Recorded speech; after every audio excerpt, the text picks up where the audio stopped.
Well, hello, everybody. Good afternoon, good morning, good evening, depending where you are.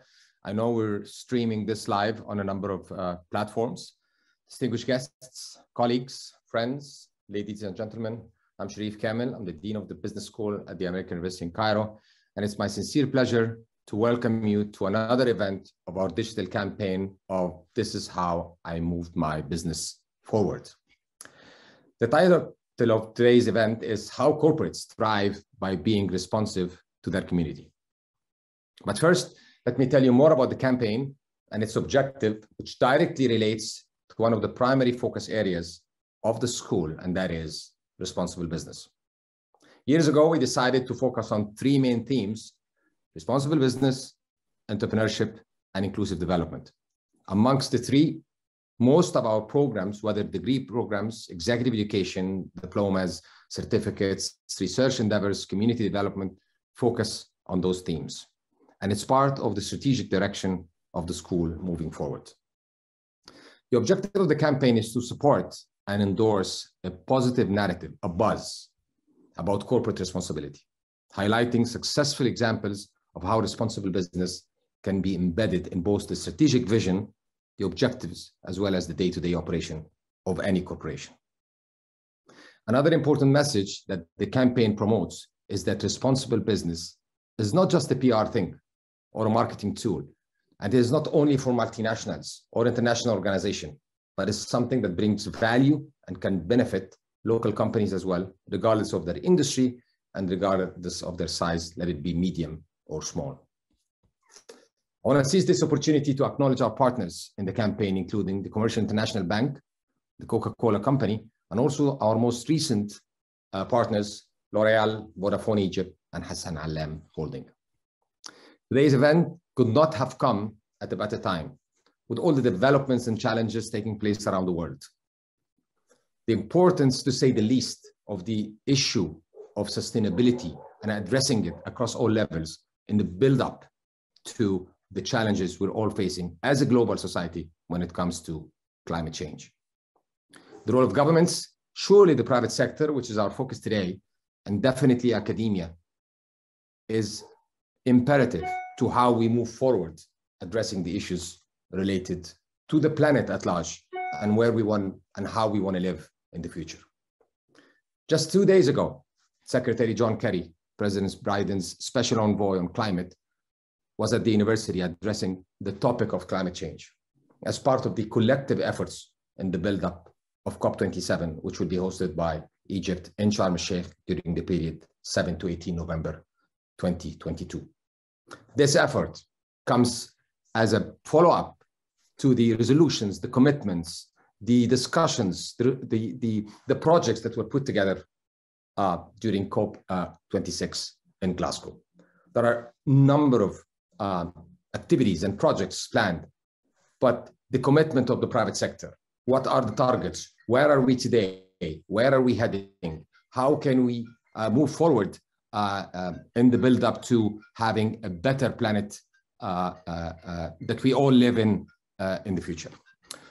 Today, we have an invaluable contribution to our campaign through the lens of an extensive experience of Lord Browne in leading environmental action in the oil and gas industry. His role in BeyondNetZero, as well as his book, Connect, How Companies Succeed by Engaging Radically with Society.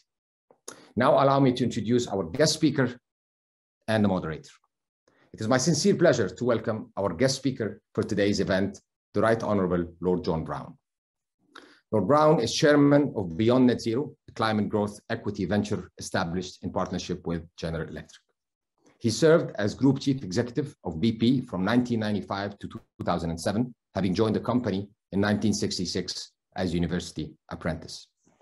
He led BP through a period of significant growth, diversification, and transformation, including a merger with Amoco in 1998. His landmark speech at Stanford University in 1997 established BP as a global leader in the way it thought about and sought to address climate change. In 2007, Lord Browne joined Riverstone, where he was co-head of the world's largest renewable energy private equity fund until 2015.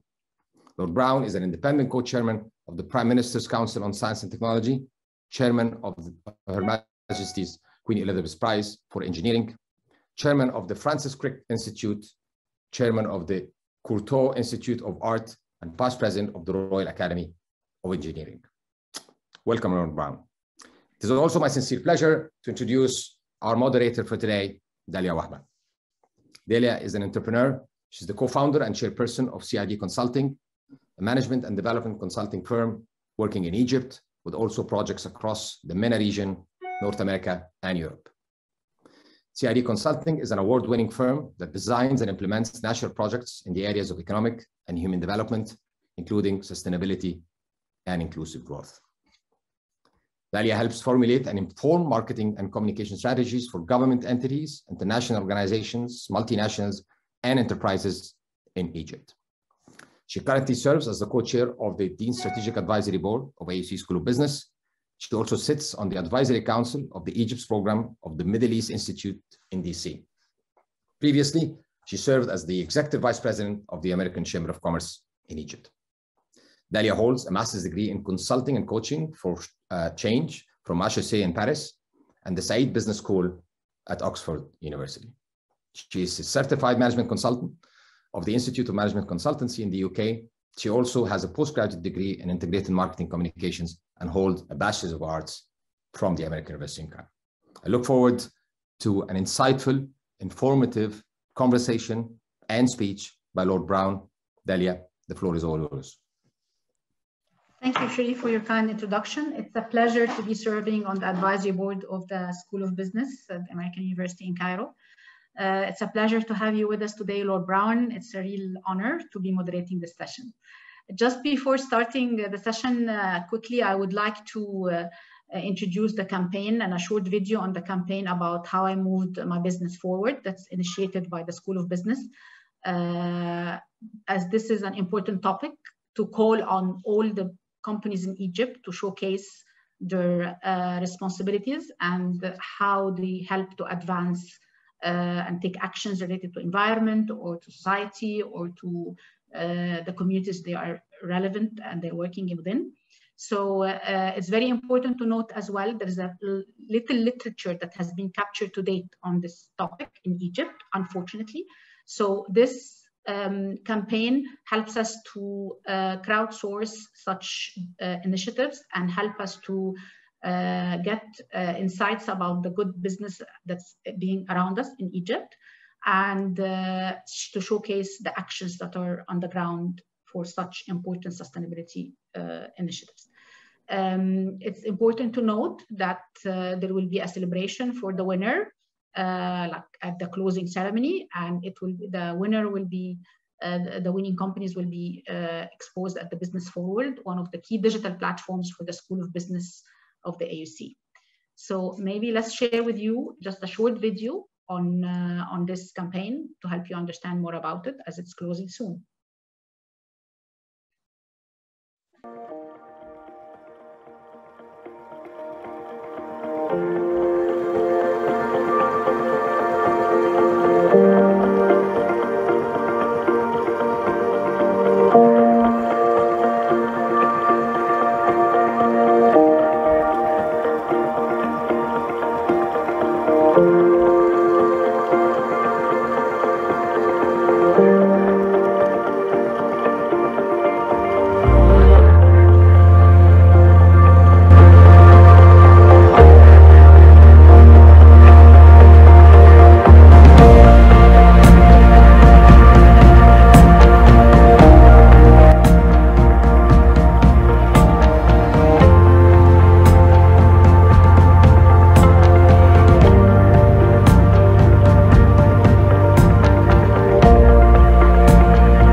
So it's a pleasure to have you here, Lord Browne, and we're all looking forward to your note and speaking remarks. I would encourage all the audience, please, to write their questions on the Q&A box, please. We will be taking your questions after Lord Browne's remarks. So if you can kindly write them on the Q&A chat. Thank you very much. Lord Browne, the floor is yours. So thank you, Dalia. I have very fond memories of my visits to Cairo and many other places in Egypt. And I really look forward to returning later this year for COP27, when I hope I'll be able to visit your campus in person. But in the meantime, it's good to be with you virtually. Thank you for the invitation to speak about the important relationship between business and society. Now, business is the engine of human progress, but that engine doesn't always run smoothly. Ever since the exploits of the Chinese salt barons of the ancient Han dynasty, society's had a difficult relationship with business, leading to cycles of suspicion and mistrust. Some business leaders are content to let these cycles play out, believing that trust always returns. But the evidence shows that the failure to change this pattern is hugely damaging for both the companies themselves and for wider society. Examples are plenty, particularly in my home country of the UK. At its heyday in the 18th century, the world's first multinational, the East India Company, accounted for more than half the world's trade. It deployed a private army of more than 250,000 to rule over its subjects, who numbered roughly 1/5 of the world's population. Successive generations of British men used the company to loot India of its riches to fund lavish lifestyles. Under the leadership of Clive of India, the company stockpiled food in the face of a famine, which wiped out 1/3 of the inhabitants of Bengal.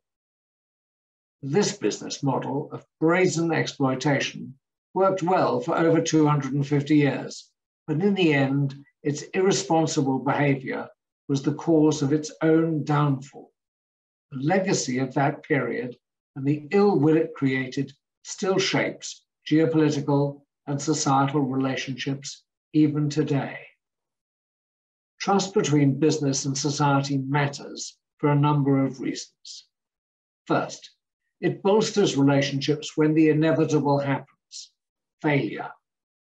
All companies fail in some way at some stage. Failures can take the form of poor financial performance, the wrong strategy, corruption, corporate tax evasion, or unfair employee pay. High-impact tax minimization schemes, however legal, have gnawed away at the sustainability of Facebook and others. Banks, in the wake of the 2008 financial crisis, were heavily criticized and severely underrated for many years.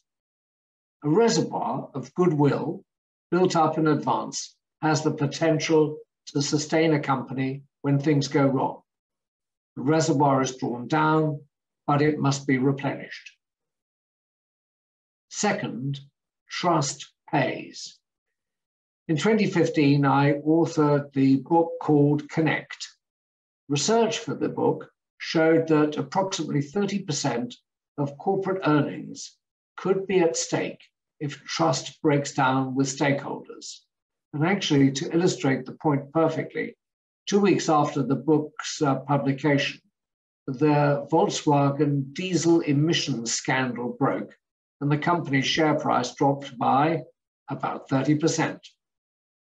And third, today's technology and global communications mean that when trust breaks down, reputations can be destroyed on a global scale. People have the tools to hold companies to account in real time. Transparency and accountability are no longer optional. Gaining society's trust must be an outcome of a company's fundamental business strategy. It is not something that can be confected or managed. Business leaders must integrate the concerns of society into all the decisions they make. And this doesn't mean agreeing with everybody all the time, but it does mean making rather than simply asserting your case. So the most successful example of this during my time at BP involved the island of Papua in Indonesia. It was a battleground between separatist insurgents and state-backed security forces. BP had drawn up plans to build a liquefaction plant for LNG in a fragile and remote place, which was home to several vulnerable local communities. In the broader context, local differences and armed conflict, our actions had the potential to cause serious problems. Our approach was to establish an independent advisory panel to listen, to really listen, encourage debate, examine our activities, and issue reports. And those reports were sent to all stakeholders simultaneously, without any interference, any editing from BP. The panel advised on the cultural sensitivities surrounding the relocation of 2 villages and made sure that the contractor did not slip on commitments to local employment as part of the construction process. This approach added credibility to BP as a company that genuinely wanted to act in everyone's best interest and thus underpinned the success of the project. I began to be encouraged to see what a new approach was needed when I was at the Stanford Business School in 1980. At that time, almost every business person was preoccupied with shareholder value theory, that the duty of business leaders was to make as much profit as possible for their shareholders and to look after the interests of other stakeholders only as much as the law required. It contributed to the damaging impression that companies are often or always perhaps driven by self-interest and indifferent to the needs of those around them. But business cannot be conducted in isolation from society, public policy, and human feelings. It's a wondrous weave of numbers and people. In 1997, I returned to Stanford as CEO of BP and became the first leader of a major oil and gas company to acknowledge the risk posed by climate change and to pledge to do something about it. This was the first attempt by any major oil company to put climate considerations at the heart of corporate strategy. Now, this was a time when corporate social responsibility, or CSR, was the tool of choice. It failed because it was almost always detached from a company's core commercial activity. In the words of one FTSE 100 chairman who I interviewed, CSR was something that companies look at for, as he said, half an hour on a Friday afternoon. It failed to help Enron, for example, a company which had an excellent record of CSR initiatives before it was ultimately uncovered as a sham.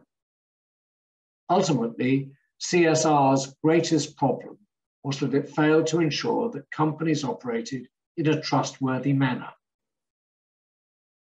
The world's changed in the last 20 years. In 2000, I was part of the launch of the UN Global Compact. And this compact was operationalized in 2015 when the UN General Assembly launched the Sustainable Development Goals. And these goals range from education and zero hunger to climate action and gender equality. This shifted focus away from CSR and corporate citizenship towards considering and attempting to estimate the direct impact on society of a company's activity. And that's led to the development of the ESG frameworks now increasingly used around the world. There are many providers of ratings, apparent measures of how well a company is doing in attending to the environment, societal goals, and its own governance. These are more often than not assessments based on judgments rather than hard-edged measurements. And this can allow companies to signal virtues rather than perform against commitments that are benchmarked against others, as you would normally expect in financial performance. So for real effectiveness, hard-edged targets need to be established independently and performance assessed independently on a regular basis. Results need to be communicated to shareholders transparently, and they have to inform corporate strategy. And we mustn't lose the key point. The great performance on ESG measures can lead to a sustainable company which should perform sustainably. The environmental strand of ESG is foundational because without a sustainable environment, humanity can't continue to live in harmonious societies or prosper in business. I'm now the chairman of BeyondNetZero, a climate growth equity venture which has been established in partnership with General Atlantic. And we invest in companies delivering practical solutions to the many problems of climate change, but only if those companies we invest in are prepared to set rigorous and independently verified annual science-based targets for greenhouse gases and have their performance independently measured. When astronauts return to Earth after a mission, they often describe what they call the overview effect. This is the change that occurs when they see the world from above as a fragile dot, a finely tuned system, and a place where borders are invisible. We are all connected and equally dependent on a fragile resource. So it follows that we must all have a responsibility to prevent catastrophe. There can be no greater basis on which to form a connection between business and society. It will not be easy, but I'm optimistic that the companies of the future will push the boundaries in their quest to deliver for the future of humanity, and that they'll succeed. Thank you. Thank you, Lord Browne, for your very insightful remarks. And maybe you can start with a very important question that goes, I'm sure, in the mind of many of the audience, which is, you are one of the most prominent business leaders in the last decade. So it's very important that you share with us your advice to the graduates of today and those who are joining the workforce, and what kind of advice would you offer for them with your rich and career and that's full of resilience and agility and many noble, features. So we'll be looking forward to hearing from you about that. Well, I always like to think that advice should be taken lightly because circumstances always change. And the circumstances of when I was beginning in business and today are wildly different. But I would say several points, certainly in business. I think when you're committed to a business, you have real conviction about what you're doing. Sometimes you come across as someone who knows all the answers, knows what they want to do. And while you say to people, yes, I'm listening to you, you're not actually listening. And that's one of the most difficult things I think that business has. It's not very good at listening. And it really quite defends what it's doing the whole time as the first port of call. It's very unattractive. I think in private life, if you did that, I think very quickly you wouldn't have too many friends. So why should you do it in business life? And I think my big advice is, please tune up your listening skills. Please don't believe that you can blame everybody for what you're doing. You can actually only blame yourself very often. And please make sure that you hold accountability for it. As you get more and more senior, just remember that it falls on your lap, not on someone else's. And I do hate today's approach, which is just to make sure that what someone told me was deputy heads must roll when they don't listen. but actually the boss is really not listening. So that's, I think, the most important thing. And I think the second most important thing is just to actually understand business and be good at something. Be good at something. Be really expert at something, and then grow branches from an expert trunk. Don't just be a master of nothing. You have to be a master of something. Thank you. Really appreciating. I think my second question would go around, again, CEOs are under a lot of pressure, no matter what we think, right? The shareholders are still putting a lot of pressure on them.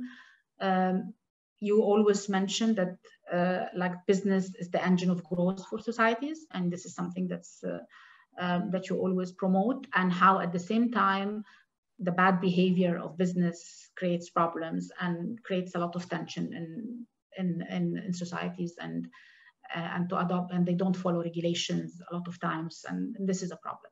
So CEOs by default are under a lot of pressure, whether we like it or not, to deliver to numbers that will, like, again, bring in investments in communities. So shareholders are so harsh. So what do you advise, you know, like, again, what do you think about this tension and this complex problem, and how can be like a super concrete actions that would be help CEOs convince the shareholders about the importance of the sustainability? So I think the important thing here is to, first of all, always take a wider view. CEOs have the big advantage of having tremendous people working with them and for them. They have boards of directors, great people. So, and they can actually get access to a lot of people who have a lot of wisdom around the world. So the important thing is to take what you're doing and put it in a wider context and say, how do I project it for the future? What do I actually do?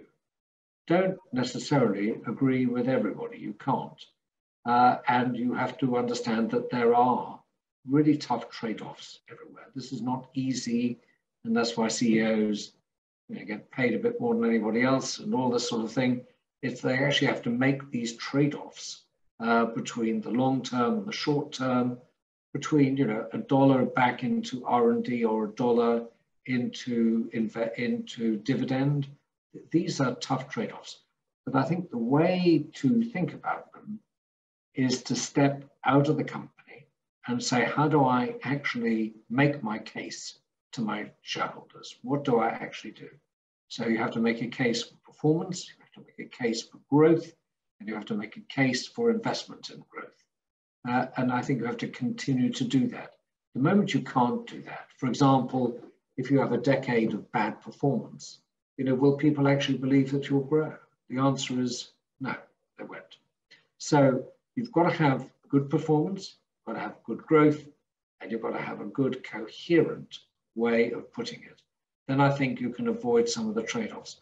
I think there are some things which are not tradable. Safety, the rights of individuals, the diversity, equality, inclusion. These are not tradable.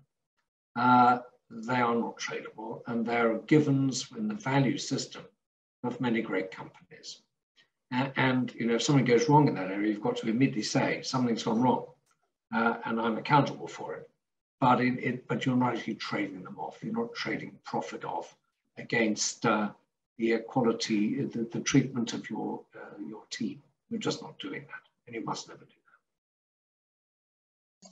A value-driven company, in other words.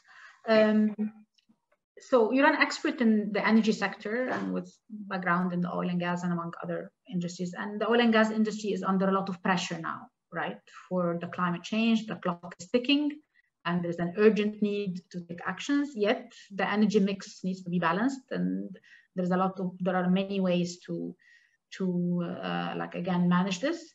So as an energy expert, what's your opinion about, and what do you think the future of the oil and gas industry, considering such pressures and such urgent So I'd like to separate two things out. One is what is happening to oil and gas companies and their behavior. And secondly, actually the question of energy and the transitions that are taking place in energy. So we know that 80% of the world's primary energy is created by hydrocarbons today. And the best estimate is it's expected to drop to around about 70% by 2030 and drop slowly from there on.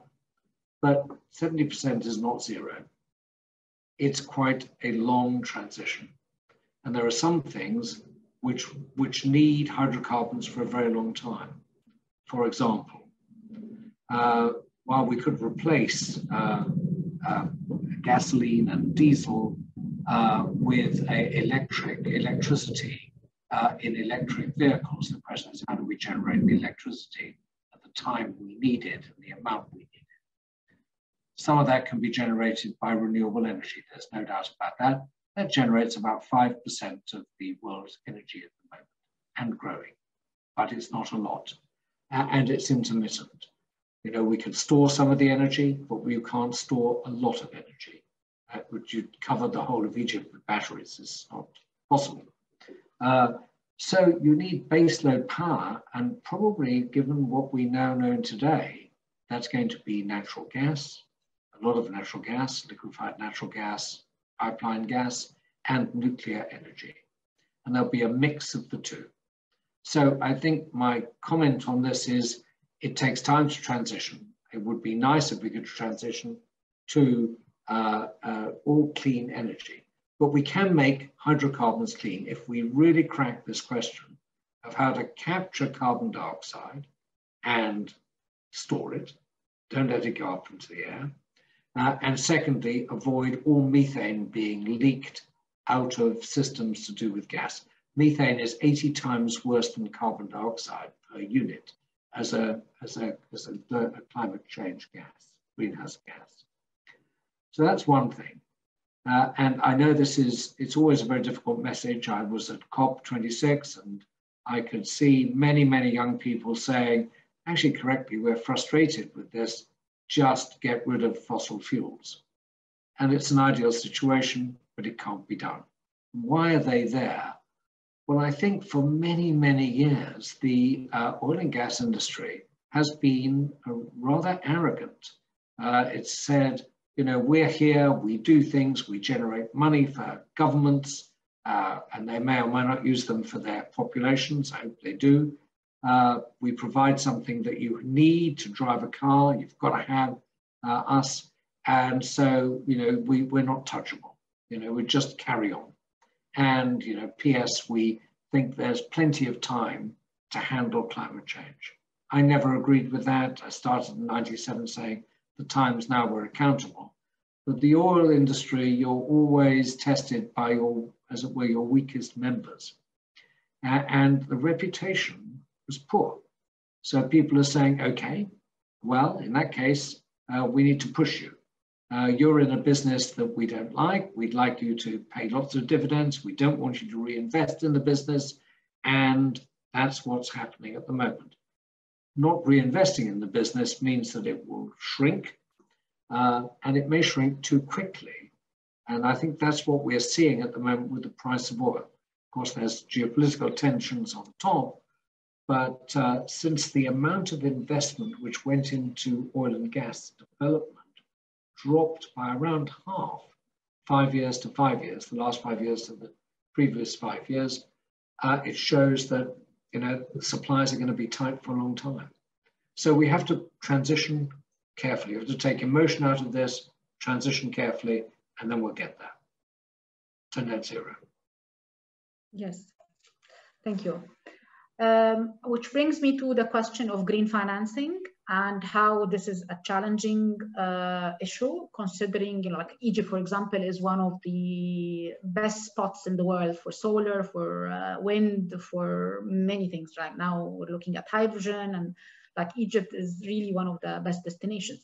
Yet, green financing and bankable projects is not something that's easy, and it's quite challenging. So how do you see governments and policies should, you know, like again, our banks should play a role here? Sure. So there are two things going on. One is of stopping people financing non-green things, which is the reverse of green financing. So banks are discouraged to finance hydrocarbons by having to reserve a greater amount of reserves against loans and therefore increasing their cost to the bank enormously.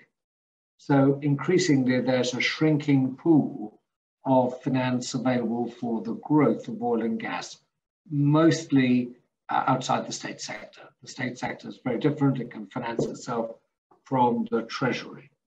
Green financing is still in its infancy, and it does require, I think, a rethink of, what is the credit quality?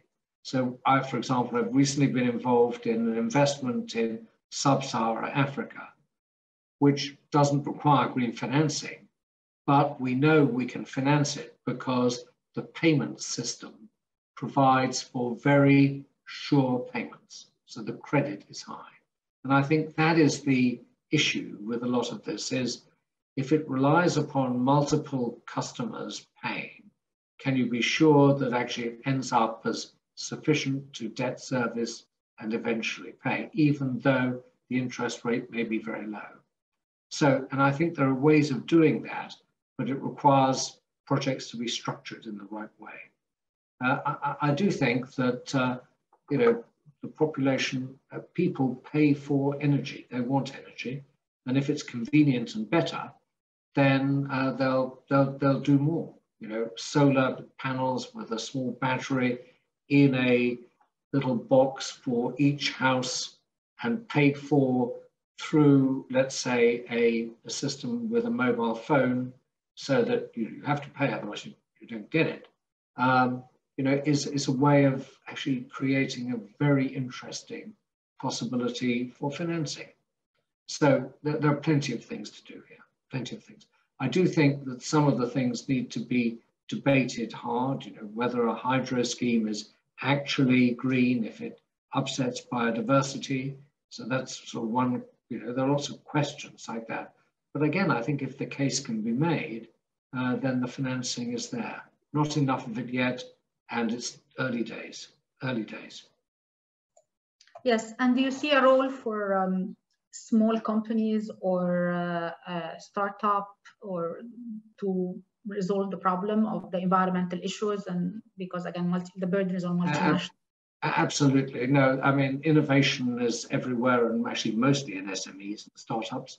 The key is to find the ones which go from an idea to a company with real revenue and a path to positive EBITDA around the world. And that can be done, especially as quite a lot of the investment for the future, not all of it, but a good chunk of it will be in things like how do you make sure that you use all the data and information to use energy efficiently? Effectiveness is much more important, because if you've got machines to run your efficiency for you, you don't have to make choices, and you can therefore become more efficient. So a lot of startups in that area. There are plenty of things going on, but absolutely, I do think innovation occurs everywhere, but mostly in small and medium-sized enterprises. Yes, there's a couple of questions around how the sustainability goals of companies and corporates are relatively modest. They are extended over a long period of time, and the clock is ticking, as we all know. There's an urgent issue now. So, and is it the role of the government to put deadlines or stricter, or the financing institution, as you just mentioned?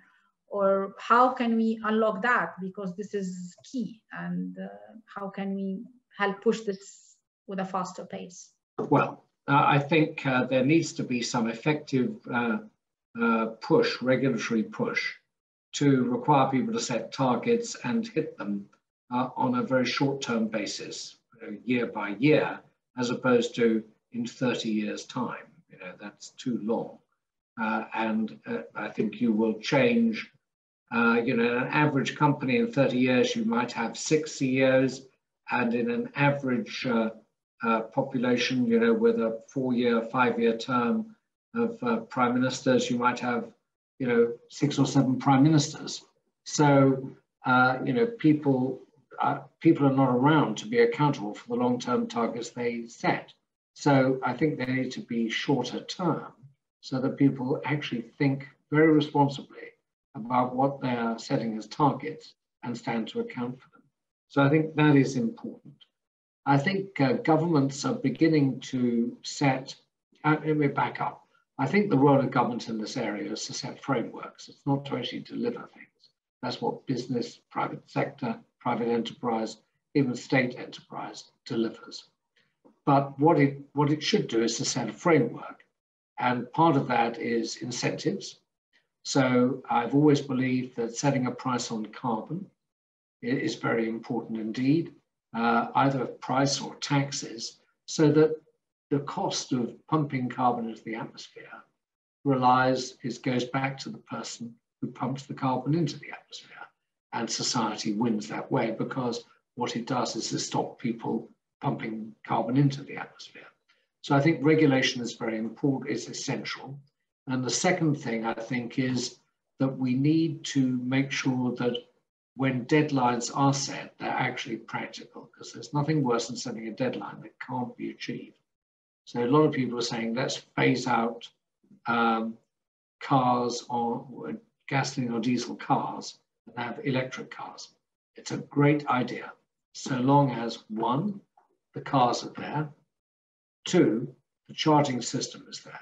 The charging system means new cables, new power, otherwise you end up with, one charging station per gas station, and it takes 20 minutes to charge someone up and chaos occurs. So there's a lot of things to think through, And if you think that, electric cars solve all the problems, they do, as long as one, they're built in an environmentally friendly way, two, they're charged with green energy, and three, someone knows how to recycle the batteries at the end of the life. But all of that can be done. It just needs to be thought through. Yes, and affordability is another issue that's important to speak about as well. And because the green products or sustainable products are not cheap, and affordability in developing countries like ours, as well as the awareness about the importance of sustainable products or green product, is quite low, right? So what's your advice? Surprisingly, green products are not, I think, the problem of affordability. I think the affordability problem is primary and secondary energy sources, because that's something that represents a significant portion of household expenditure that has to be made. So I think that, and people see that very visibly. So the price of natural gas, for example, has gone up enormously in Europe, as a result, the price of electricity. So people are very, very concerned. I mean, their household expenditure on this, in the case of the UK, is doubling. And so the government has to do something to intervene to smooth it out a bit. I take another point here. If you want to buy a car, an automobile, and you want it made with steel, which is green, remember 8% of the world's CO2 comes from making steel. If you make the steel with hydrogen, it's very expensive, but actually by the time it comes down into a car, it increased the cost of the car by 1%. So it's because the spread is so big and the energy is a proportion, not the whole, of a particular product. Actually, the cost difference, not in all cases, in many cases, is almost tolerable. So I think if we can get demand really being driven for carbon-free products, it's a better way of getting rid of greenhouse gases that way. So there are some things to do, like agriculture, 20% of greenhouse gases in the world. There are plenty of things that can be reformed in agriculture, not least how livestock is husbanded, which requires land to be planted with soy and all sorts of things like this, and potentially even creates deforestation. Can it be changed to some other form of feed? Can you feed with, for example, insect protein, which you can generate? So there are plenty of things to think about in this area and do something about. which don't necessarily change costs hugely for households. COP26 was under a lot of attacks about the output and what it has brought to the world in terms of actions moving forward. As a business leader, as someone who has been, like an activist in the world of climate change and the actions forward, so what's your take on that? Was this? So I agree. I mean, there have been some very moderate achievements in COP26. COP27, I think, needs to take them much further. My ideal, of course, is to agree frameworks for pricing carbon. Not globally, you can't do that, but region by region, so that we can begin to really push on getting carbon out of every industrial process. I think that's really important, by getting companies have to pay for that, and not necessarily passing all those costs on to the consumer. So I think that that's very important indeed. I would like to see a bigger delivery of methane. 30% is good, but 100% is achievable. I would like to see more on measurement and commitment by the business community. I really would. Right now, I'd say that a lot of people have talked about what they're going to do, but very few measure and report what they're doing. I'd like to see much more of that occur. So I'm very much on the business side, getting business to really begin to deliver. I think there were some great steps taken forward on financing. They didn't all succeed, not least some of the catalytic funding in the developing world, which was missing, and I'd like to see some of that come back. So, but that's where I am. I have very limited. I really want to get frameworks for disincentives for producing carbon in place. Excellent. Thank you. You actually addressed one of the questions as well. So what about the COP27 and how Sharm el-Sheikh, Sharm el-Sheikh will be hosting this year as the host city. How can Egypt as a whole benefit from such an event? What would be your advice for Egypt? Well, I think I have to be very modest. I'm sure the Egyptian government, the Egyptian people will figure out what they really want, and I'm just one voice. But it is very important because it's a flagship event. It will put Egypt on the map. I mean, it's not Egypt on the map the whole time, but it's on the map again in a very contemporary way. I think there are things that Egypt can do with an enormous population, big agricultural sector, big transportation sector, big tourism sector, which I hope will continue to be vibrant post-COVID. So I think that there are a lot of things that can be done. For commitments to say we're going to use green cement in building, for example. We may try and figure out how we can make green steel, for all the things we do. We're going to change some of the practices in agriculture. Pick a few things, not many, pick a few things that really move the needle. And I think that would be remarkable, and people in the world would sit up and say that's important. I think the other thing is developing the thinking behind how all this is done. There are plenty of great thinkers in Egypt who could catalyze world thinking on how to get things done. I think that's important. Measurement, management, incentives, come back to all those things which again and again need to be done sector by sector. SMEs in general are always, again, looking for how can they bring value into the society. Like they are under pressure to deliver, again, to the P&L. And so do you think they can play a role in being a purposeful or responsible business? Absolutely. I mean, they don't have to do everything, but they can certainly be, absolutely, and many of them are. I mean, nowadays, I think everybody has to deal with, for example, their governance in a way which makes sense, to prove that they're a good company. that they get reports right, they get finances right, they have good board of directors, that actually they think about that. In societal matters, they think about diversity and inclusion and equality. These are really important things that attracts great staff, it allows them to keep them, and it doesn't matter how small an organization you are, you have to do that.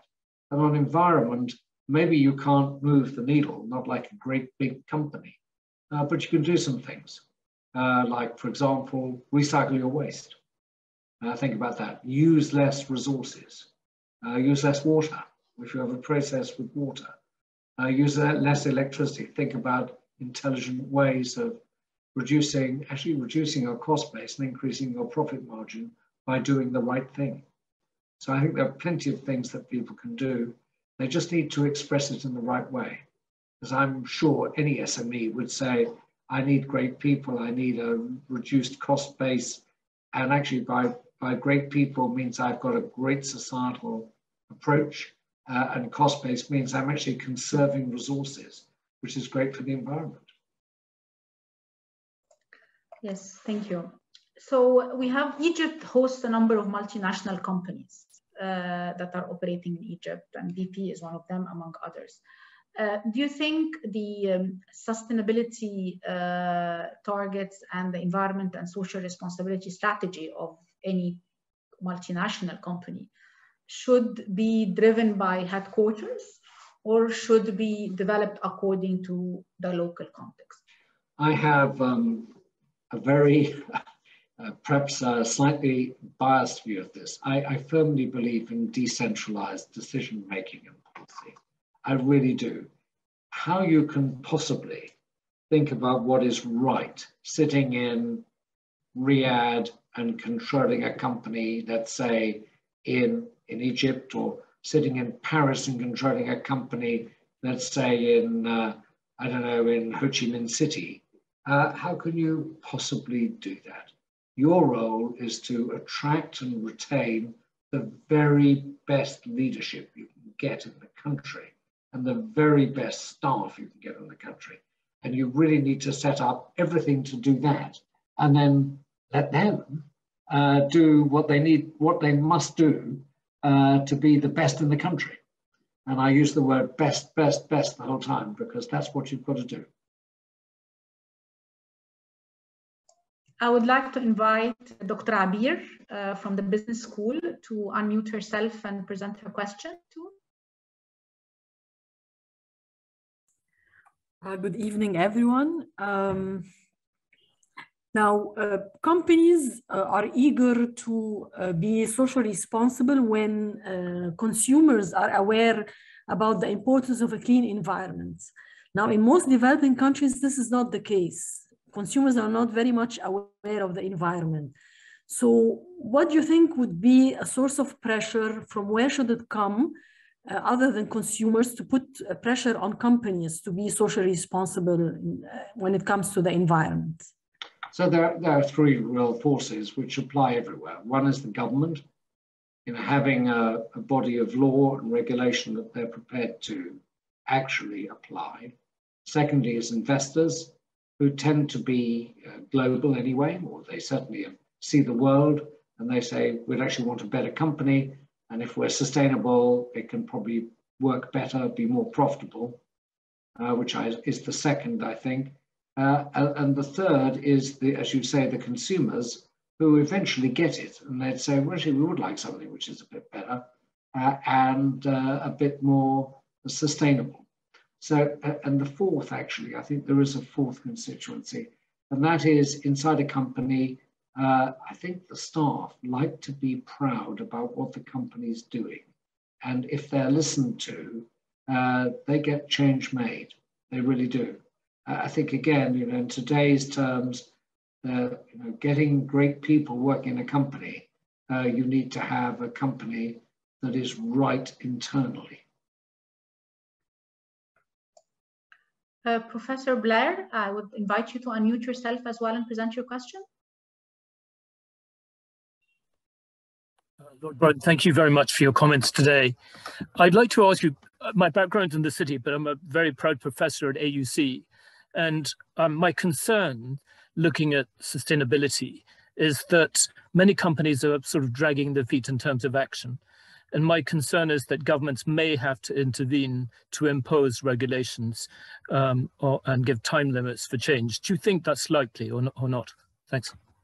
So I agree. A lot of people are saying one thing and doing another, which is very annoying. Such things as greenwashing, for example, is reasonably frequent, and that's not good. So I do think that making companies stand by the statements they make as if they are financial forecasts is very important, point one. Point two, so I think we use body of existing law to do that. Point two, as I've said again and again, I think governments have to set the right incentive and regulatory structure to make all this work without actually doing it themselves. And thirdly, it is one of the constituents, the NGOs, who can say, foul, you've said one thing and done another, and they are witnesses to the activities of companies, and they shouldn't hold back. At least they didn't when I was running BP, that's for sure.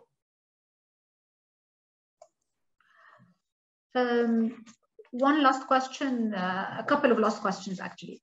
One is around the role of the government and policymakers in promoting sustainability. I remember you always mentioned regulation, and this is the role of the government is always to put regulations. But Africa, for example, is a very poor continent. Egypt will be representing Africa in COP27. There's a lot of pressure on, putting pressure on the revenues of such, tax incentives, putting tax incentives among others to promote sustainable business. So what's your opinion on that? So my opinion is, first of all, it cannot be generically considered. I think every country has some things it can do, some things it can't do, and doing some things is better than doing nothing. So everybody needs to be encouraged to ask them, what can they actually do? What can they actually do? It is unreasonable to expect, for example, Nigeria to shut down oil and gas production. It's actually out of the question, or Angola. But what else can they do? Can they recycle waste? Can they reduce energy use through more effective systems? The list goes on. It's those sorts of things which are really important. Thank you. We cannot close the webinar without asking a question about what's going on around us. So Ukraine, how do you see the crisis in Ukraine would impact the energy prices? I have to say, first of all, I can't forecast what's going on in Ukraine. I dealt with Mr. Putin so many times. I must have met him, I don't know, 20, 30 times when I was with BP, and I think I'm sensible enough to know that what he's thinking cannot be forecast. I think that any geopolitical tension tends to, in those sorts of areas, tends to increase the price of oil and gas. But actually what's really generating these increased prices is a lack of investment. That's what's doing it. The amount of surplus capacity of production of oil is very, very low indeed. And it's only in the hands of Saudi Arabia, and it's not very big. So that's a result of investment. And that means prices probably could stay high for a little while, quite a long time. On that rather discouraging note, I'm sorry, I've got to stop. Yeah, thank you. Thank you, Lord Browne, for your time. It's a pleasure. Thank you, School of Business and Dean Kamel for hosting such an event. And looking forward to having more of this. Thank you. Thank you very much. Thank you. Bye-bye. Thank you. Thank you. Bye-bye.